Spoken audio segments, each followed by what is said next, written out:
Hello, ACA 090 students. Well, it's been quite a while since we've seen each other, and we've had lots of snow. I hope you've stayed safe, and I look forward to seeing you on Monday. However, since we did lose 2 days of class time this past week, I do have to give you two different assignments for makeup work. So, anytime a college class is canceled, either to snow or if the instructor is sick, so there has to be some kind of makeup work to be done in those cases. So here's our makeup work for Wednesday, January 17th, and that is to watch this video and learn the concepts that we would have covered in class on Wednesday. So first we're going to talk about adopting a creator mindset. So this is something that we're going to talk about in terms of ways to respond to various situations. And we'll talk about why it's better to be a creator than a victim. So when life's going great, we don't really worry about things. Everything's going like we planned, or even better than we planned. But what we need to be careful about is when something challenging happens to us.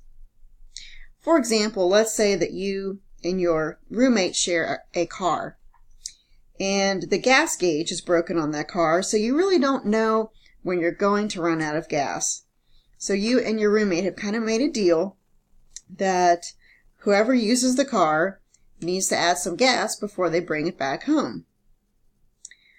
So now it's your turn to use the car, and you're on your way to DCCC to take a class at 10 a.m. in which you have a major test. So here you are on your way to class. It's around 8:30 in the morning, and you're driving your car, and suddenly it runs out of gas, and here you are on the side of the road with no gas and no way to get to your test. It is obviously your roommate's fault because they used the car last and must not have filled it up with gas. So the question is, how do you respond to this?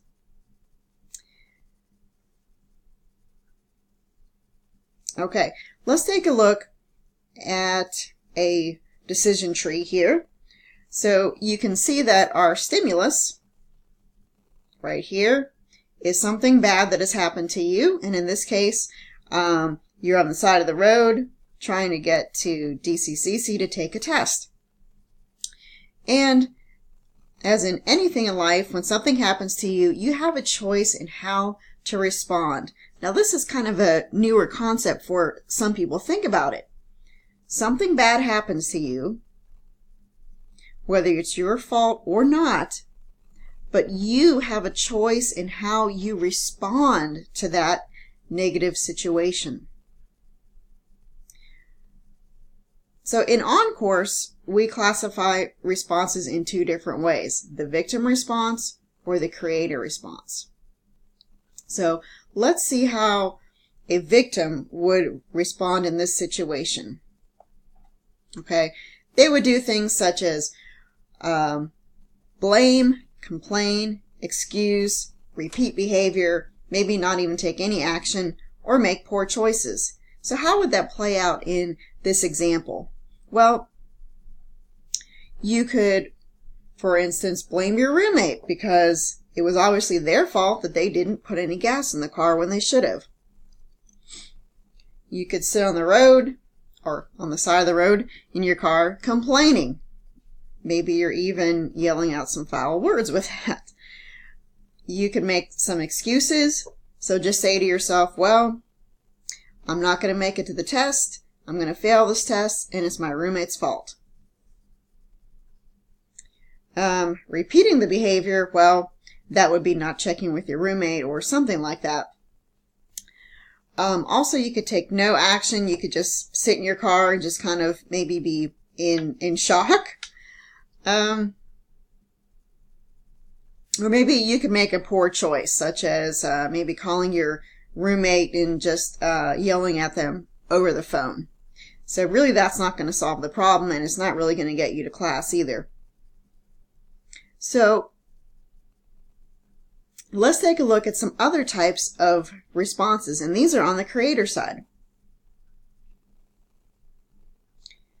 So a creator would seek solutions, they take some sort of action, and they'll even try something new if they have to. So how would that play out in terms of our example? Well, the creator who's stuck sitting in their car on the side of the road could take some positive actions. Think for a minute, what positive actions could you take if this happened to you?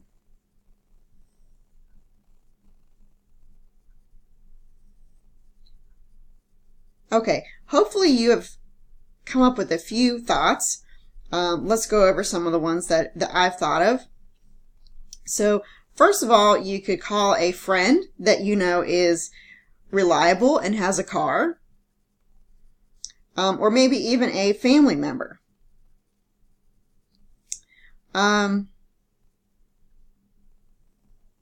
If that doesn't work, maybe you could figure out if you could call a cab or an Uber.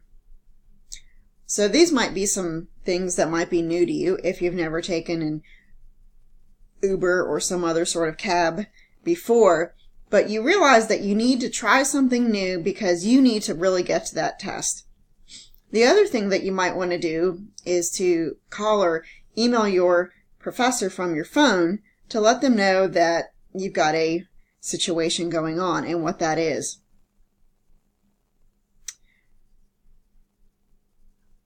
Okay, so the great thing about this is being able to understand what is likely to happen, whether you're to respond as a victim or a creator. So let's see what happens. Okay, by having these types of victim responses, the result is that victims seldom reach their goals. Think about that. Do you know of any people that typically respond in the victim mindset here? You can probably think about the fact that these people don't really reach any of their goals. They're probably not very successful people. Now on the other side, creators, they often reach their goals. So this is why it is great to be a creator. By seeking solutions, taking actions, and trying something new, you're likely to reach your goals. This is a great thing. Now, realize the word here is often. So, there are some cases in which no matter how hard you try, there's just no way that you are going to be able to reach your goal. But the main thing is that you did try. But of course, creators often reach their goals. So that's definitely worth getting into the creator mindset and using that in your own life. So you can find this table on page 27. So it's there for you. But I did want to ask one thing before we move on, and that is, if victims rarely reach their goals, why would anyone choose to be a victim? Why would somebody stay in the victim mindset?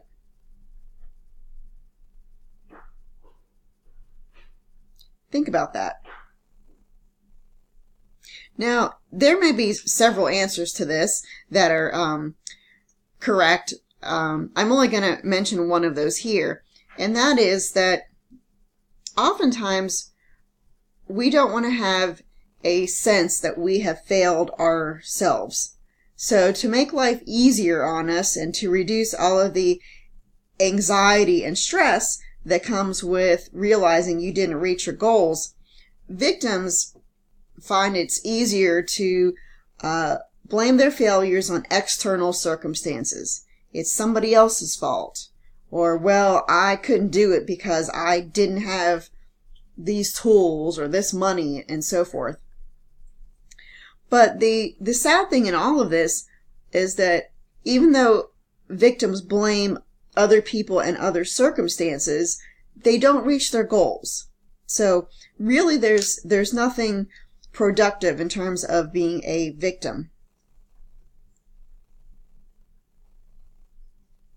Okay, let's talk about how to master creator language. So now that we've talked about the fact that being a creator is a good thing, you need to be able to change your thinking and communication styles to be in that creator mindset so that you speak in creator language as often as possible. Okay, so we're going to try a few sample statements. So we're going to find appropriate creator statements that will fix the victim statements. Okay, this will make more sense when we have an example. Okay, the first victim statement that we're hearing is, if I weren't so stupid, I wouldn't have to take this dumb class again.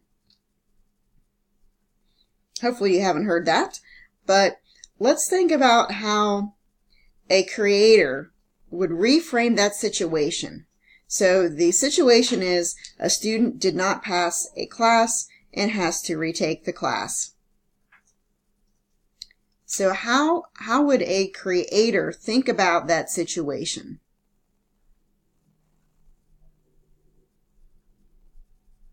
Okay. Here's one way of thinking about the situation here. The creator says, I know I didn't spend nearly enough time studying last semester. I'm going to study this subject from 3:30 to 4:30 every day. I'll also go to the tutoring center for 2 hours on Tuesdays and Thursdays. What is different about the creator statement and the victim statement? What makes the creator statement better?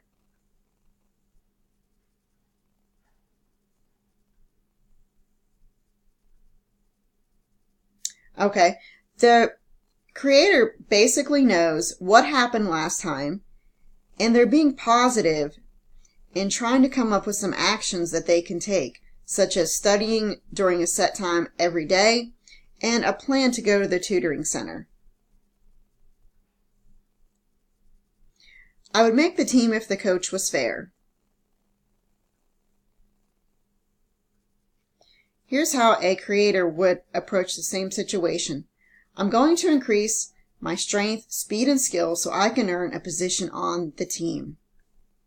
So the creator sought some feedback from the coach and realized from the coach that this person needs to work on their strength, their speed, and their skills. So now they can come up with a plan of action that will increase the likelihood that they'll get on the team next year.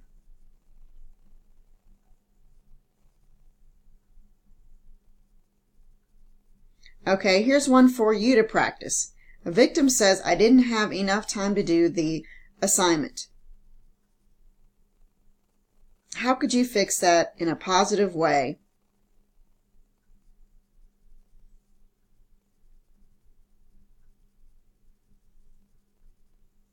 Okay, we're running out of time on this video. I've got a 15-minute time limit before it shuts off.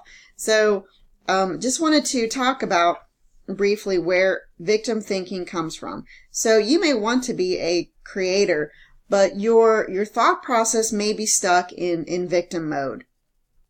So a couple of ways that get you stuck in victim thinking is to have an inner critic. So this is when your thoughts are constantly blaming you, yourself, your qualities, your situation, and so forth. But sometimes you may have the inner defender types of thoughts, and that's when you blame everybody else, every external thing, your job, your home life, how you were raised, the teachers you had in school, and so forth. So it's really worthwhile to, instead of thinking like that, to come to think from the inner guide. The inner guide tries to steer you towards a solution and doesn't really try to focus on all of these other things that the inner critic and the inner defender would. Okay, please proceed to the next video. in just a moment.